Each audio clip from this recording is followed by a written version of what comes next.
Greetings, peace and blessings, family, and welcome all to the Infinity Within podcast show.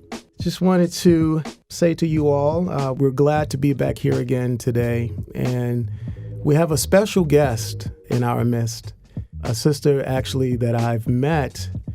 I don't know if she remembers this, maybe about a couple of years ago over the phone. However, we didn't have an opportunity to meet face-to-face personally until maybe several weeks ago. It was truly a blessing to be able to meet this person, this dynamic person who's been doing so much wonderful work in the community. And I thought that it would be great to bring her on to Infinity Within to share some of the work that she's been doing for healing and health and wellness. And if I could just read a brief bio for Sister Sonali Sadequee. She is the founder of Sustainable Wellness, where she coaches young professionals and leaders who are burnt out and struggling to regain confidence, joy, and passion in their lives. She teaches wellness skills that help them upgrade their relationship and lifestyle through establishing healthy boundaries and adapting a diverse set of self-care practices, including meditation, anti-inflammatory nutrition, and healthy relationship skills. Conscious relationships, yogic lifestyle, collective care, and preventative self-care practices are her medicine of choice. Welcome, welcome, welcome, Sister Sonali. Thank you, Brother Hanif. Thank you for having me and just doing this work and your dedication to bringing truth, bringing intelligent wellness and holistic resources to our people. Give thanks. Thank you. You know, we all are doing our part. You know, before we get into asking you a lot of questions, we want to know a little bit about Sonali. And so, who were you before you became conscious and on this journey towards wellness? Who was I? So I'll share a little bit of where I'm from. Mm-hmm. I'm actually an immigrant, a Bengali immigrant. My family, we immigrated here when I was a little girl in third grade in Atlanta, actually, and been here since. Wow, okay. And I like to say I'm like a South Asian Southern belle. Well, that's unique. Never heard that description before. I Okay. know. It's supposed to be funny. It worked. I didn't speak English when I first came. So I learned in grade school through my ESOL class, lovely teachers. And I fell in love with the American school system, actually, because to me, the entire school system felt like a big playground. Oh, wow. Yeah, because, in Bangladesh, we're in the British school system, which is a lot more strict, almost militant, So the American school system felt like a play the whole time, so very easy. But, I like most other kids, teenagers, and young adults, grew up here with my family and studied psychology for my undergraduate and social justice and women's studies as well. That kind of shaped me, college really shaped me. And the reason why I should share, I studied psychology and women's studies is really because I wanted to heal myself and I really wanted to heal my own family. So I grew up in a very volatile household, actually. It was really scary growing up as a child. My parents really struggled in their relationship. They're much better now. Okay. Things have changed and evolved. But as a little girl, it was very scary growing up at home. I experienced, lots of fears and traumas as a result of that prompted me to really study psychology. I said when I was in college, I'm going to figure out how to heal myself and how to heal my family. That's right. Those altruistic causes. Yeah, I know. Well, actually, I thought it was very selfish, because I wanted to just heal myself and my family, Right. And one thing led to another, one training led to another. And before I knew it, I had learned so many amazing skills that empowered me, that I felt the shifts and improvements in my own life. And I felt more empowered. I wasn't a scared, shy little girl, anymore. Part of my experience as a child is that because of my fear and the environment that I was in, I actually became very quiet. And that was kind of like my coping strategy. Right. That contributed to my shyness, not really knowing how to be very social and outgoing and stand up for myself. So I kind of carried all of that kind of way of being all the way, into my high school and college years. It was like, okay, that kind of being, shy and scared and anxious, it's just not going to serve me anymore in my adult life. I had to really figure out how to stand up for myself, how to change, how to grow, how to evolve, and really develop expanded set of skills to survive in this adult world. And I did. I was able to, my yoga practice, my nutrition practice, all of that really helped me to take care of myself, and I learned to establish really quality self-care practices for myself and heal things that I never actually thought was possible, that actually we're told that it's normal, right? It's normal to have, these kind of like being sick on a regular basis. As a girl and as a woman, we're told that we always have PMS, right, every month, and that's just something that we have to deal with for the rest of our lives. Once I cleaned up my health through nutrition, that was one of my really self-care kind of practices. My PMS actually went away. And it hasn't really come back since then, and I haven't had PMS for more than 10, 15 years. And it's so what that made me realize is that, so a lot of things that we think actually are normal are actually not. Another thing is seasonal allergies. That was actually the first thing that I healed by eliminating dairy. Not only did it heal my seasonal allergies, but I became more energized, mentally clear as well. There's no more fogginess. Right. Colds and coughs and all of that kind of goes away. So self-care practices became a huge tool in how I cared for myself and also empowered myself. And I'll tell you, Brother Hanif, is that experiencing so much physical healing is so liberating. Yes, it is. It's so empowering. And it makes me think that, whoa, wait, if I can do this, and it wasn't actually that hard, that anybody can do this. Right. But why aren't people? And then emotionally, learning self-empowerment or just empowerment skills, using the power of my own mind to rewrite my stories, to retrain the ways in which I relate to myself, the attitudes and the messages I give and entertain it in my own head, and then the ways in which I relate to other people or not, right? So, for example, when I was younger, say in my teens and my 20s, I was like a people pleaser. I oriented towards taking care of everybody else at the expense of my own self because I never really learned how to stand up for myself. I never really learned how to represent what I needed and wanted and desired, or even like what I felt limited in, right? Like I never learned those things when I was younger. Learning how to represent, how to communicate, how to express myself, how to break the silence that I grew up with became very empowering. And it just propelled me to, and I learned all of these skills really in my 20s. So I was just about to ask you that question. It wasn't overnight, it wasn't right? Protracted. It was. It was. So a lot of my 20s were spent learning these skills. And 10 years, I think, a decade is a long time. Right. But I'd rather learn in my 20s than go my 30s and 40s and still not have these skills. That's right. And then be broken down emotionally, mentally, and physically. I would rather take my 20s to learn all these, or even my 30s, and I'm still growing, right?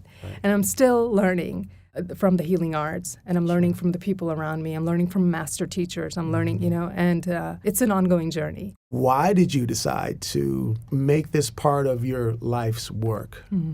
Picking back up from what I was sharing, so people around me actually inspired me. So when I noticed, whether it be my colleagues, and actually I think it began mainly with my colleagues at the time when I was working at a nonprofit in Atlanta, around issues of women's lives and survivors of violence, survivors of sexual violence, incest, family violence, domestic violence. And my job was to support survivors and empower, create an empowering, safe spaces where women survivors could transform and support and heal with each other, right?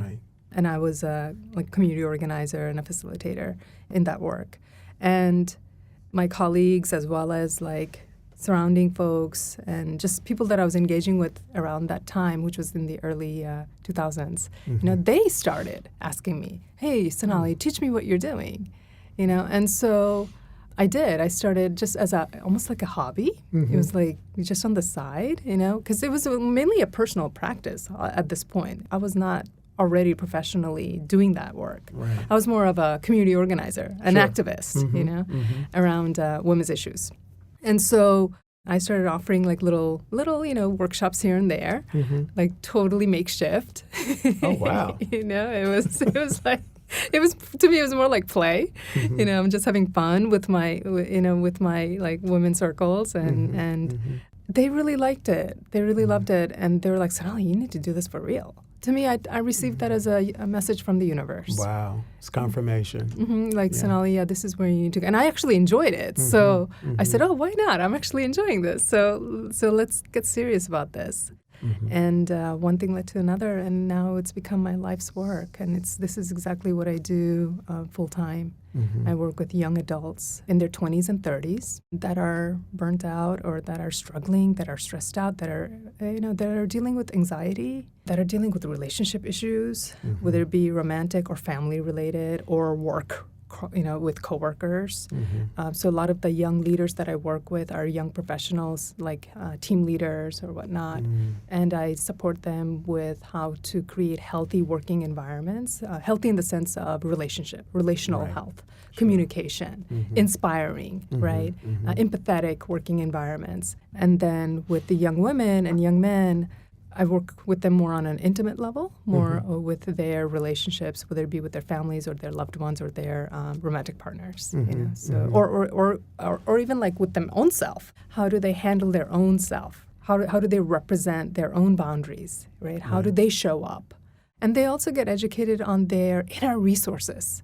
And when I say inner resources, I'm talking about the inner gifts. Right, that are already inherent within them, but somehow they've disconnected from it, or they have abandoned them. And these inner resources and these inner gifts are their source of empowerment. It is what gives them confidence. It is what tames their anxieties and their struggles. It helps them keep all of the stuff that feels icky and challenging. It keeps them at bay, or at least they are more conscious of it, so now they can transform it. Right? So it basically, ultimately, I support them with developing these inner resources.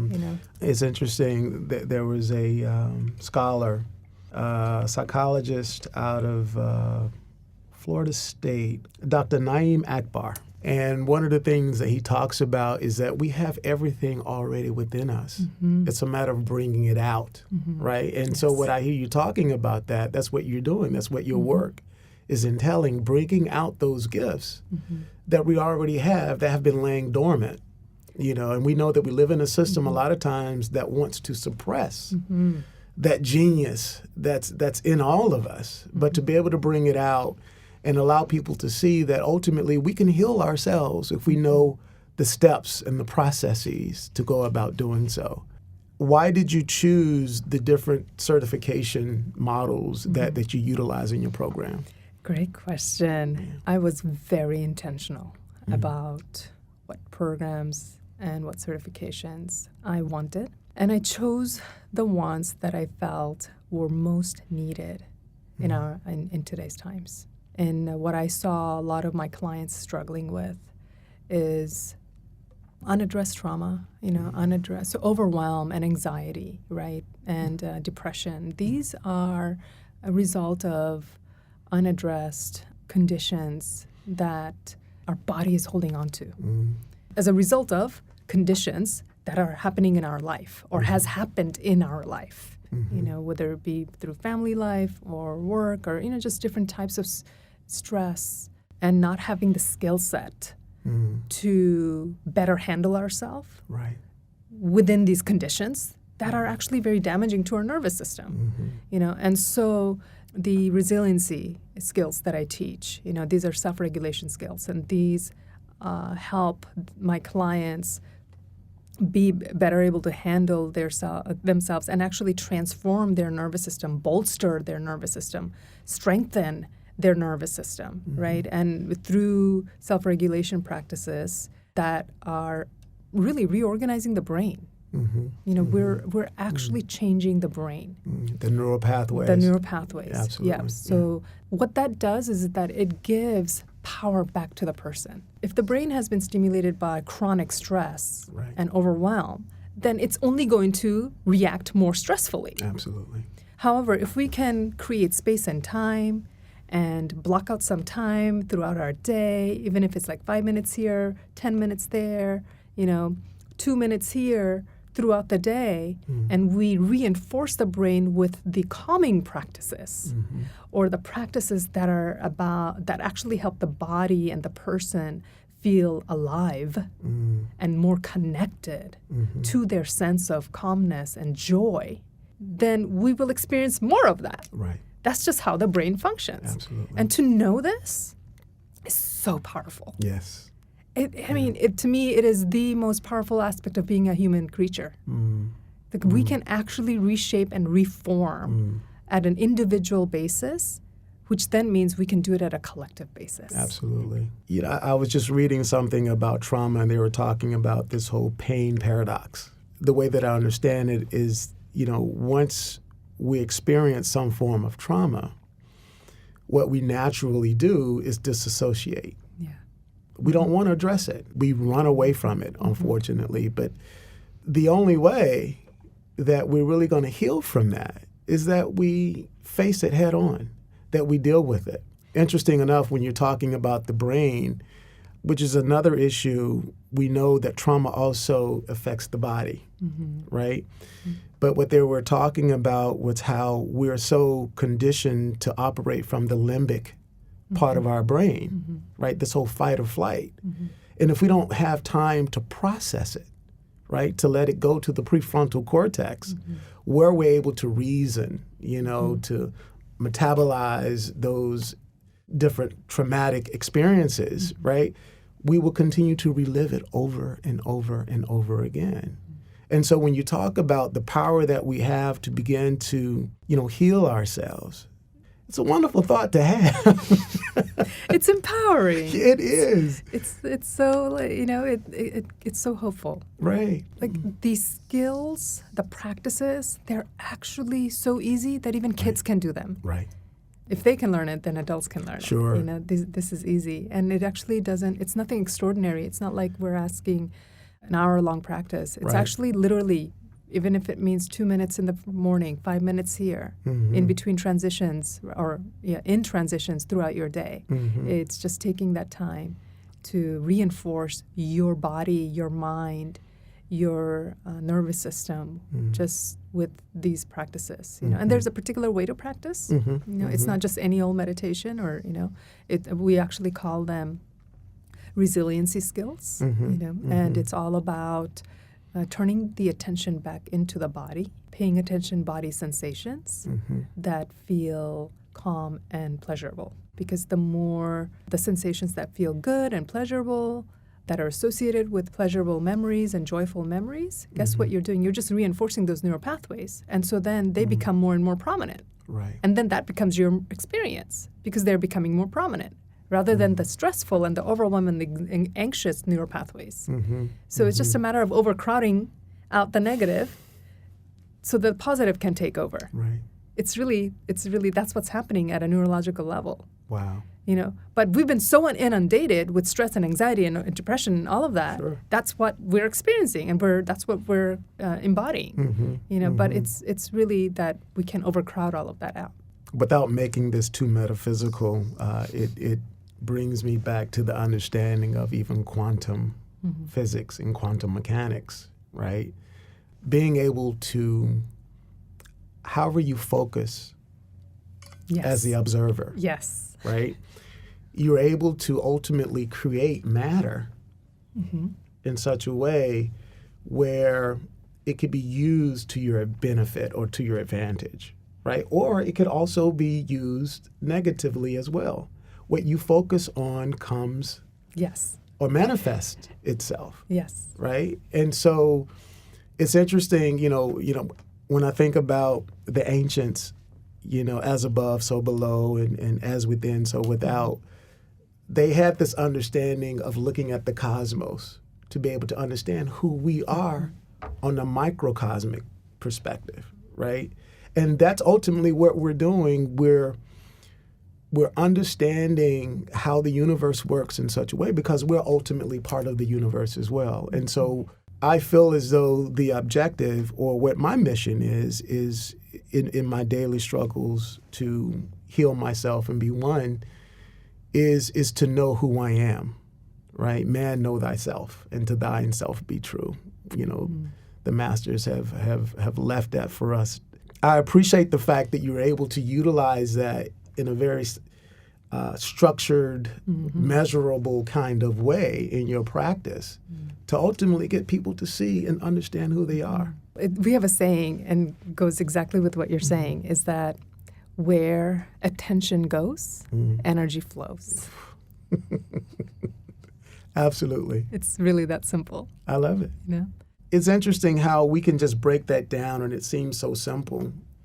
But there's a whole philosophical understanding behind that, right? But it doesn't have to be so philosophically astute. It can just be, you tapping into and understanding who you are as the person. And once you understand certain things about yourself, well, now it's incumbent upon you to bring about a certain amount of ease, to move away from the dis-ease and bring yourself to a place of wellness.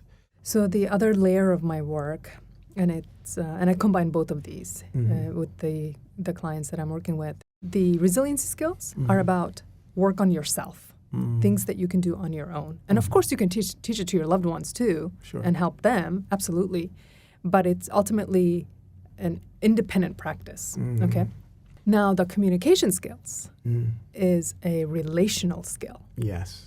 My clients learn the conscious communication skills specifically so that they can begin to create or really transform challenged relationships or relationships that that are strained or have experienced level of damage or just hard. They can transform those relationships and begin to turn the ship around. To creating more healing, positive, connected, inspiring relational experience, And these communication skills, again, also help the brain stay calm so that people are not so reactive to each other. These communication skills also teach people how to not be judgmental, but actually empathetic and supportive to each other. They also teach how to be really a great listener and how to turn on the part of your brain that does a lot of listening. Because one of the things that happens is that when people get into arguments, when the people get into discord, and people are having challenges, is that there's a lot of static that gets in the way of their relationship, and they're relating to one another. They're in there through their communication. Right. There's a lot of clutter that comes into the communication that actually end up hurting people. And then that creates a spiral downward of reactivity. For example, people can disconnect from one another, right? They can shut down, they can attack each other, but they don't know what else to do. Right. There's like this gap in their skill set in how to then communicate alternatively. And that's where I come in, and I actually support my clients with learning these amazing, helpful, supportive, positive, clear, communication skills that are rooted in the work of Dr. Helvell Hendricks and Dr. Helen LaKelly Hunt, the founder of Imago. And it's grounded in very basic protocol, really. And the protocol, a communication protocol, okay? And it basically says that, we have to use conscious listening skills and also be a responsible sender. And so what does that look like? What does it look like to be a conscious listener and a conscious sender, a conscious speaker, right? So those are the skills I teach my clients. A couple of weeks ago, I think I looked that up, the Imago, and my understanding is now initially when it was devised, it was primarily for couples therapy? Yes. So, okay. Yeah. Okay. It's so they are therapists. They're Right. both therapists and educators. Been doing this work for about 30 plus years. And their work with couples and working over in hundreds and thousands of couples is they learned that there's certain needs that we humans have in our relationships, right? And that means in our relationships with our loved ones, our romantic partners, but also our families and whoever's in our intimate circle. Right. This is not surprising, but we all crave to be heard, Yes. right? And seen in relationships, and seen as who we really are, authentically and fully, without judgment, and embraced and adored and loved for who we are, with our flaws and our darkness, as well as our light and our beauty, right? We all crave that. And when we get that, we have a sense of humanity. We experience dignity, right? But that's not what's happening in real life. Right. Unfortunately, Right. it's totally Easier not funny. said than done. It's totally not funny. I get it. It's but so heartbreaking. Yeah, absolutely. But it's so like the norm that Sure. we don't have that kind of a society where we are fully embracing and loving each other and all of who we are, right? We just haven't figured that out as a society.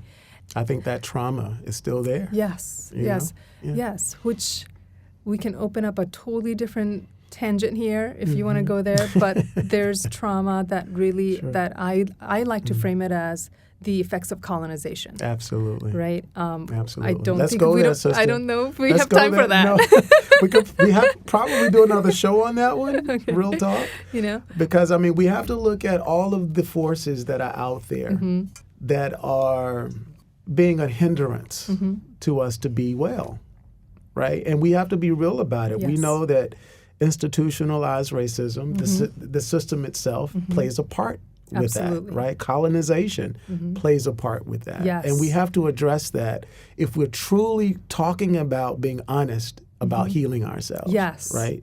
I want you to know, that'll probably be for another show, but please continue. But that is the mass state that we are living, breathing, and swimming in, right?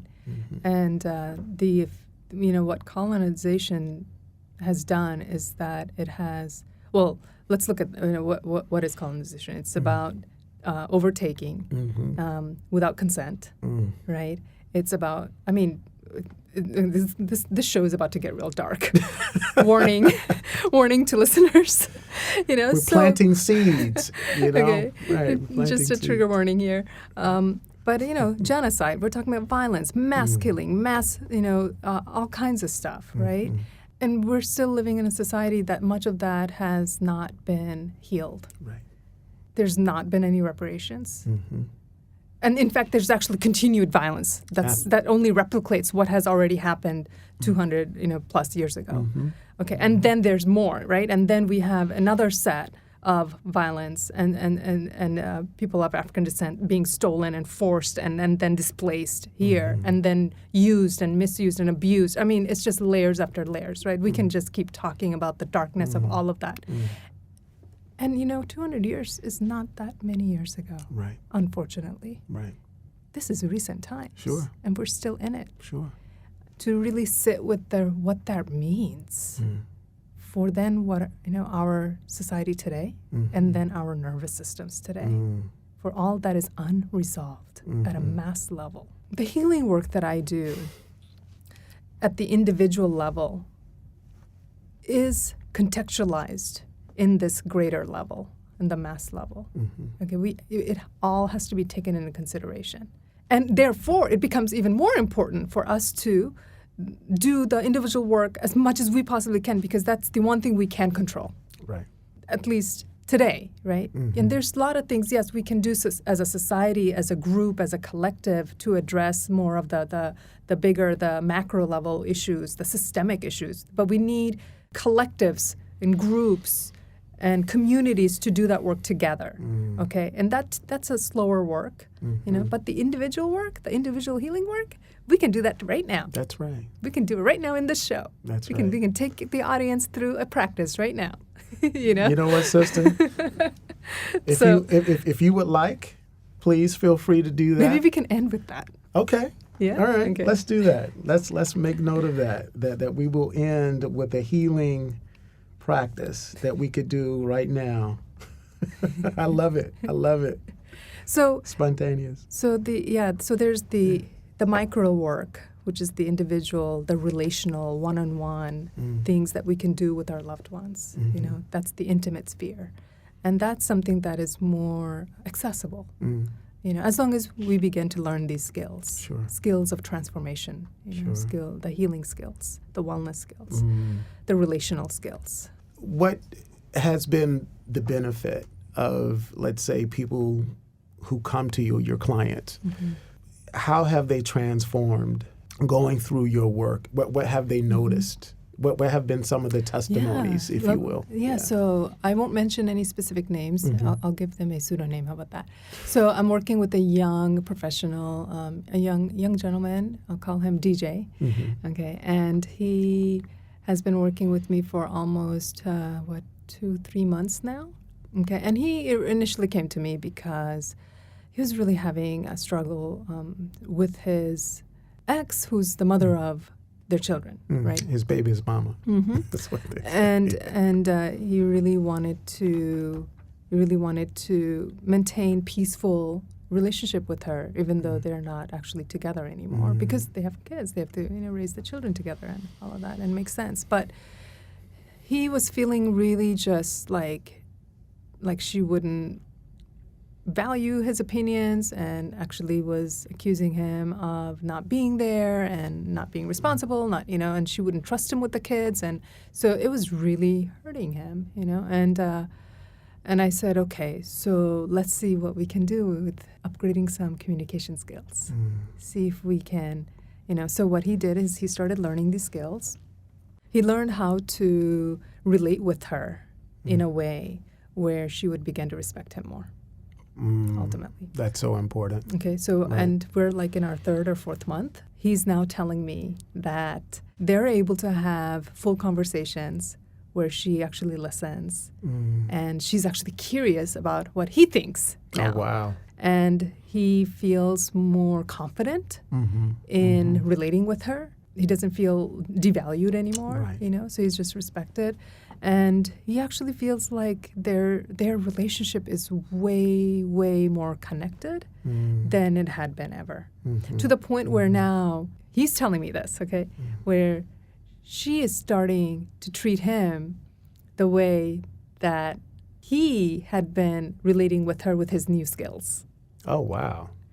Okay, now, this is so I know it's a surprise to you, right? But here's what we say in the communication, in the communication, the imago world, is that we actually teach people how to relate to us by how we relate with them.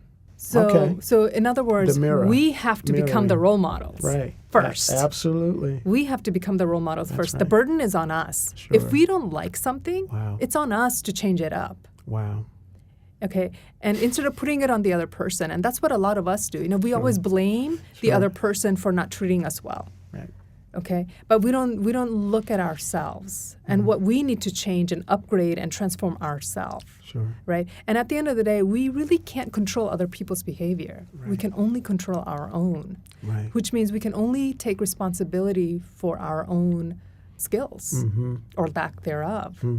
Absolutely. And that's also very empowering, which means, oh my gosh, so yeah, if the most powerful thing I can do is actually change myself, I can do that. Wow. Because I can change myself. Sure. I really can't, change anybody else. Sure. But by changing myself, it's actually going to change and have a ripple effect in the people around me. Isn't that something? Right? Yeah. And so therefore micro becomes the macro. Absolutely. And that's how it happens. Yeah. And so with this client now, he's about to graduate from my program, and he's super elated, and he's just very grateful for the transformation he's already experienced in just a few months. Right. You know? Wow. And a young woman, she's a young professional at a college up north. I do online coaching and telephone coaching as well. So she's, and I won't mention her name, but she worked with me for about 6 months, actually. But she came to me more for her own self-regulation. She was dealing with a lot of anxiety, a lot of stress, and like really questioning herself, you know, and like decisions that she would make. She would self-doubt, and just not have confidence in how she was handling her life, really. And she would always like question herself. And so she came to me wanting to really have greater sense of confidence and clarity and believing in herself. So we went to work, and I taught her a lot of the self-regulation skills. I covered all of the neuroscience that you and I talked about, and more than, you know, and then some. I taught her all the resiliency skills, and it's these are practices that you have to practice on a daily basis. Absolutely. Even if it's a few minutes here and there. Right. And by her doing these practices and by her integrating them, and she was great. She was committed. She took ownership. She did what she was being shown. She implemented these practices. And each month, she started telling me how she doesn't get so easily anxious. Her big test was like, I think it was in her 4th month. Her parents came because she was moving, and so her parents came to help her move across states. And normally being around her family would really trigger her. And she said that she was able to stay calm with her family there. Wow. You know, with her parents there. And she didn't get triggered. And she just felt more confident and more grounded in her own body, you know, more clear of herself, just being able to handle herself more, you know. Thanks for that. And so when she shared that's it, you know. Those are the kind of results that my clients can expect to experience. So as a result of the work that you do, how gratifying is it? And I don't mean that in a narcissistic perspective, but to know that you are a healer and that you're helping people to recognize the fullness of who they are. What does that do for you as a person? It's more than anything, I think it's affirming. You know, affirming that I am serving my purpose. I am having the results that I intend, that these skills, my coaching program is designed to have, you know, and it's having that impact.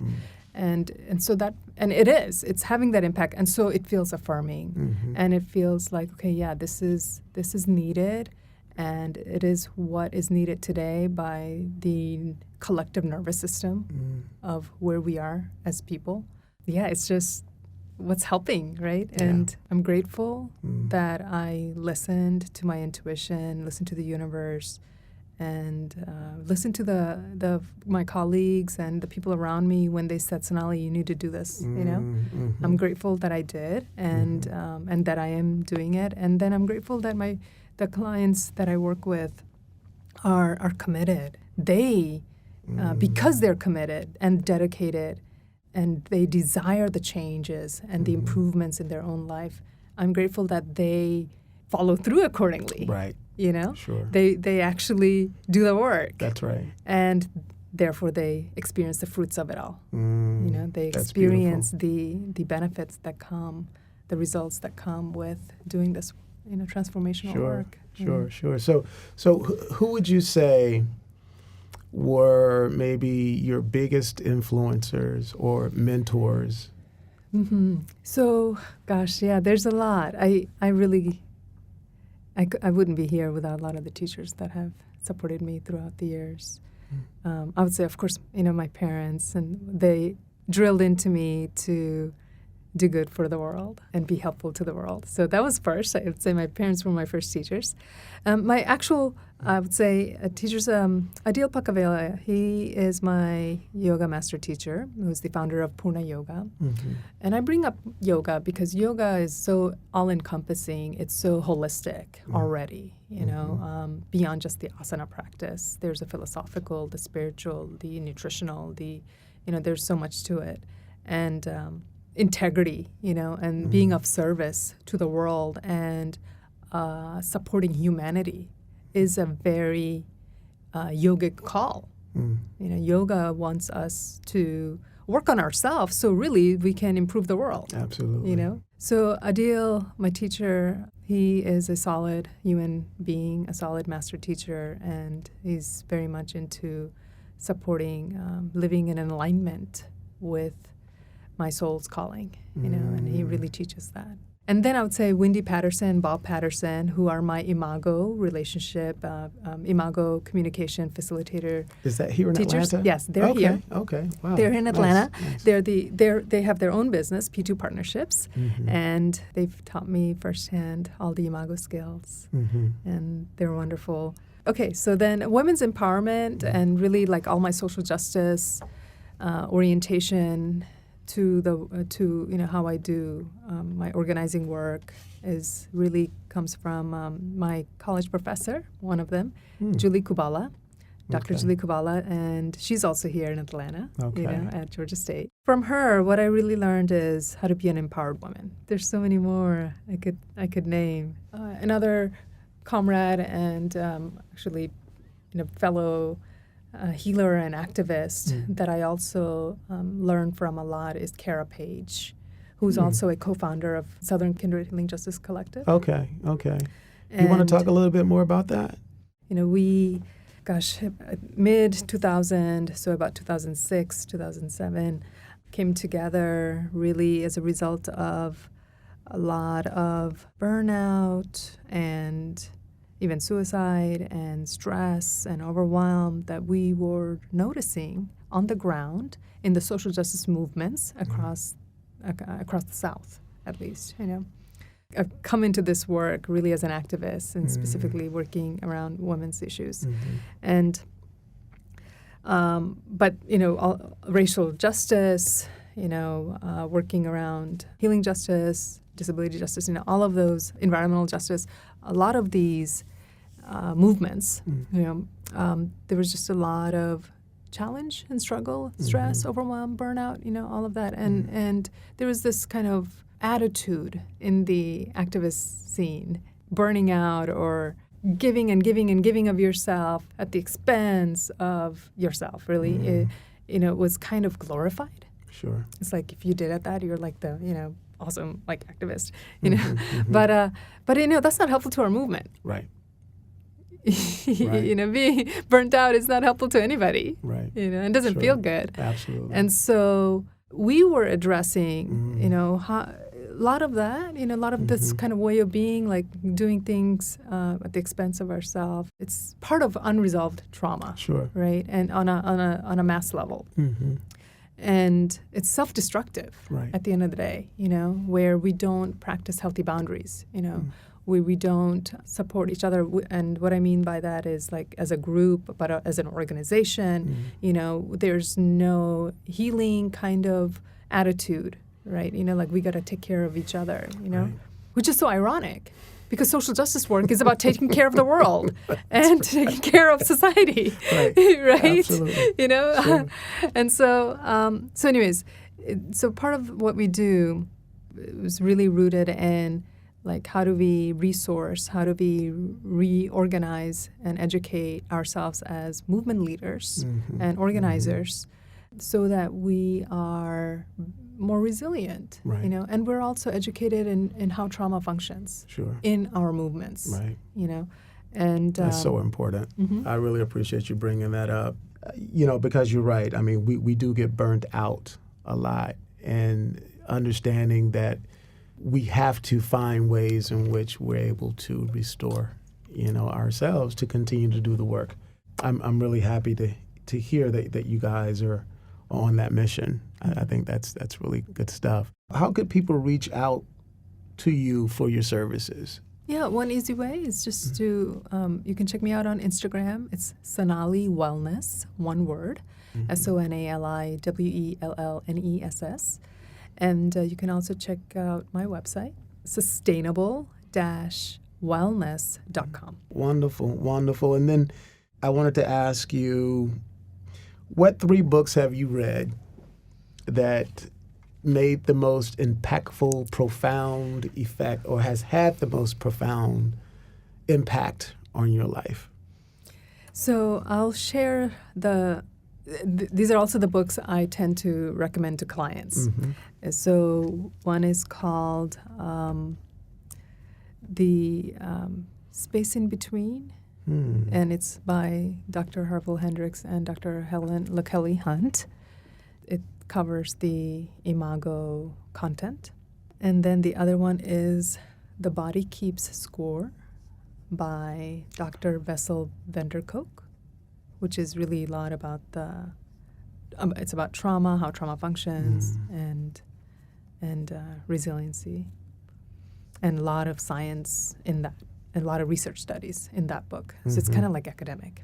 But The Space in Between, it's an easy read. You can probably read it in like 1 hour or so. Oh, is that right? Okay. Yeah, it's a very it's almost like a handbook too. It's very interactive. Love it. It's one of my top.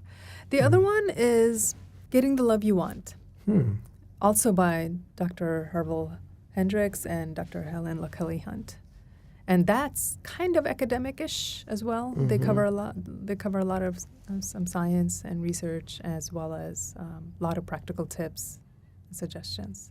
And it was written with the intention for couples, but it actually works for everybody. Well, good. Well, sister, before we go, is there anything else that you would maybe like to share with us, our listening audience? Should we do our practice? That's right. I forgot about the practice. Let's not do that. Okay. All right. What I'll introduce to the audience right now is a practice called tracking. Okay. And this was taught to me by the Trauma Resource Institute founder, Elaine Carras. And she's also a therapist, and a social worker. And so she teaches these resilient skills to practitioners and community leaders like myself, So the tracking practice is designed to help the brain and the body connect so that the person can become more present with their own self. Okay.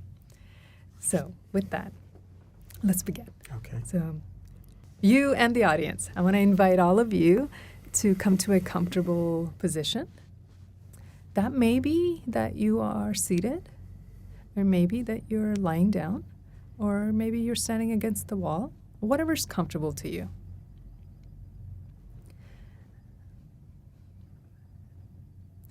So the practice of tracking involves turning your attention inward in your body. And just notice what you notice in your body. Begin to tune into the body-based sensations. So notice your breathing. Notice the rising and the falling of your breath, the expansion and the contraction of your chest, your torso. Just notice that.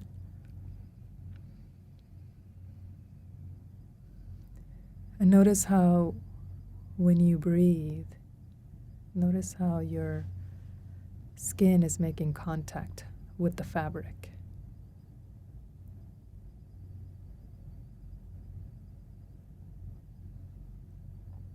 And also notice your heartbeat.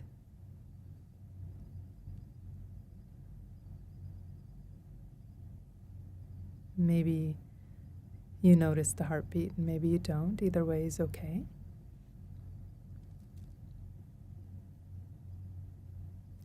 Another way that you can track yourself is by noticing your muscle tone. Notice the places in your body that feel open and relaxed.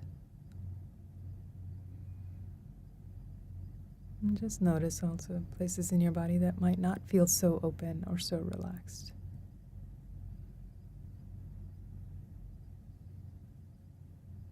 And now I invite you to bring your attention to a place in your body that feels pleasant, that feels open or calm, that feels good. If you notice anything like that. And if you don't, just know that that's okay too.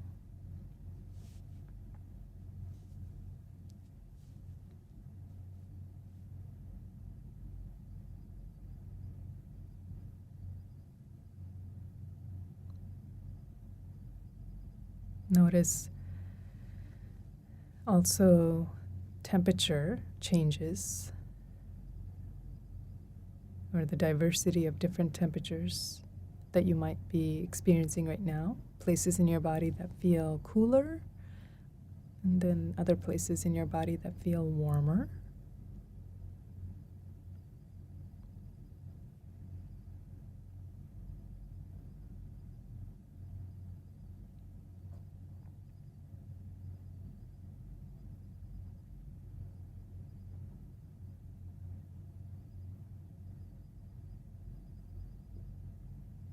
And then direct your attention back to a place that feels good, feels pleasant.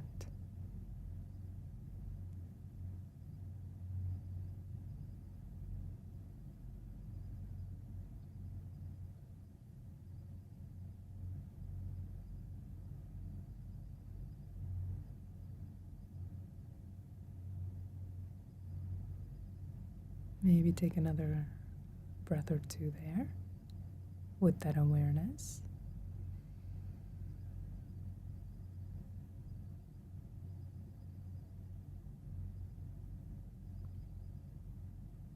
And then gently taking your time, begin to transition your awareness while staying connected to your body. Become aware of the outer world as you open your eyes.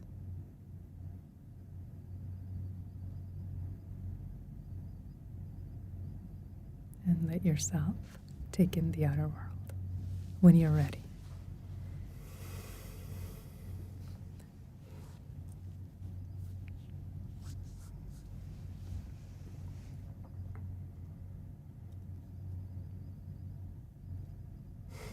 How was that?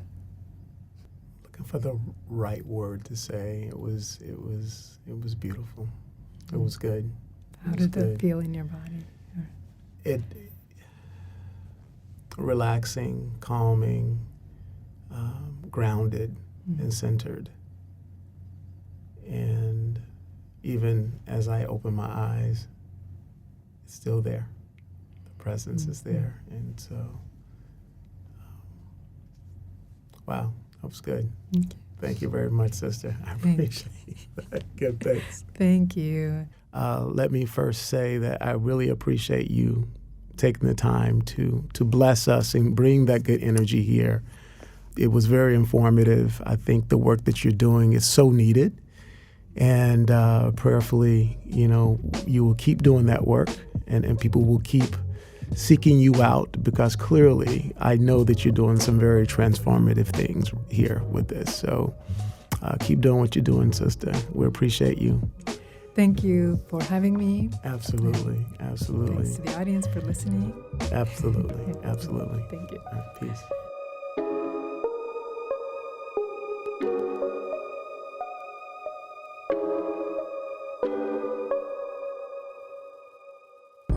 Podcast Lounge produced this podcast. For quality podcast production, go to podcastlounge.io. We edit, produce, and host podcasts.